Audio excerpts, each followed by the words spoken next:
Okay, Marcia Turpin, can you tell me what myasthenia gravis is? Myasthenia gravis is a disease state and inflammation of the nervous system, particularly the motor nerves, means the ones that make you move. You have two sets of nerves in the body, sensory nerves that allow you to feel and touch and provide what's called proprioception. And this is, I close my eyes, I stick my finger up. I know that my finger is pointing up. I can feel that it's moving even though I can't see it. That's called proprioception. That's a function of sensory nerves. The fact that I can move my finger is a function of what I call motor nerves.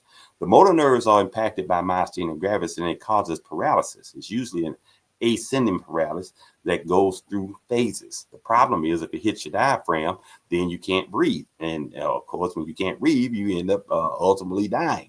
So most of the time, it does not affect the diaphragm. It just affects the peripheral muscles, which gives you generalized weakness. Sometimes you lose the ability to walk, lift your arms, and do all the things, activities of daily living. Now, this is usually self-limiting, meaning it goes through cycles. It flares up on occasion. Rest of the time, you're fine. The primary therapy continues to be steroids.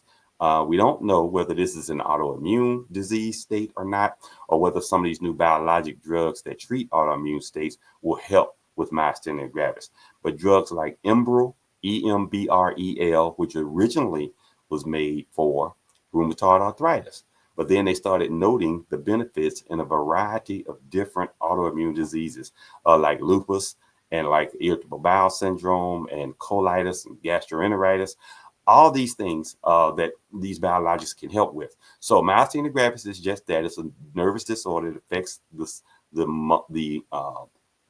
sensory nerves and the motor nerves, but predominantly the motor nerves and causes weakness and or even full paralysis. But it can be treated.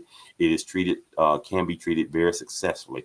One of my most interesting patients that I had in medical school suffered from myasthenia gravis. I had to spend a lot of quality time with her, but I did get a chance to learn about the disease state very well. Great question, Marsha, and good luck with the myasthenia gravis.